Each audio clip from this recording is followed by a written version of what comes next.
গোটা তাল আছে, তালটাকে আমি ছাড়িয়ে তালের কাঠ বার করে নেব। তালটাকে আমি ছাড়িয়ে নিচ্ছি। তালটা আমি ঘষে নেব, ঘষে তালের কাঠটা বার করে নেব। এইভাবে ঝুড়ি দিয়ে আমি তালটাকে ঘষে তালের কাঠটাকে বার করে নেব।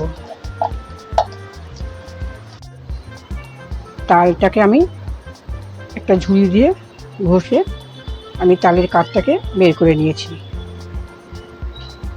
একটা তালে আমার এতটা তালের কাঠ বেরিয়ে।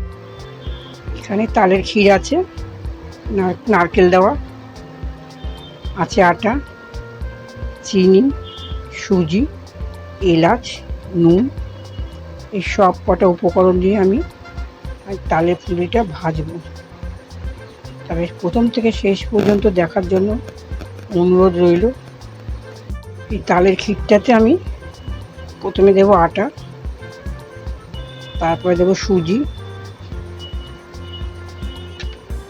দেব চিনি,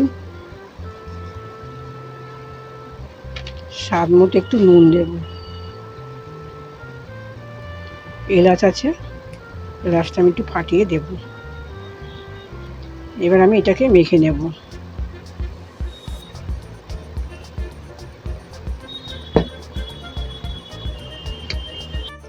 তালের পুলি ভাজার জন্য আমার এই তালের গোলাটা দিয়ে সব রকম উপকরণ দিয়ে মাখাটা আমার রেডি হয়ে গেছে। এবার আমি একটা কড়া বসিয়ে তালের পুলিগুলো ভেজে নেব। কড়া বসিয়ে দিয়েছি, কড়াতে আমি সাদা তেল দিয়েছি, তেলটা গরম হয়ে গেছে। এবার আমি তালের ফুলুরিগুলো ভেজে নেব।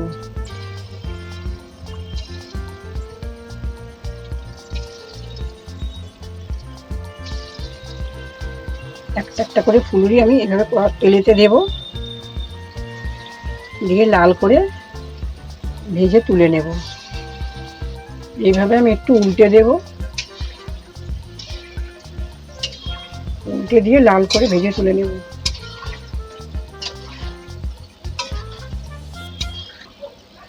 ফুলুরিগুলো আমি তুলে নিচ্ছি।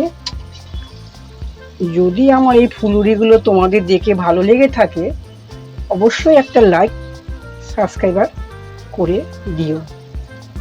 আর আমার সাথে থাকার জন্য তোমাদের অনুরোধ রইল। আমি এই ভিডিও নতুন নতুন রেসিপি দেখার জন্য তোমাদের কাছে অনুরোধ রইল। আশা করি তোমাদের ভালোই লাগবে। আর এইভাবে তোমরা আমার ভিডিওটা দেখতে থাকো। তালের ফুলুরিগুলো এইভাবে লাল করে ভেজে নিয়েছি। দেখতে যতটা সুন্দর হয়েছে, খেতেও ততটা টেস্টি, খুব সুন্দর খেতে হবে। এইভাবে একবার তোমরা আমার রেসিপিটা দেখে বানাবে, আশা করি ভালোই লাগবে।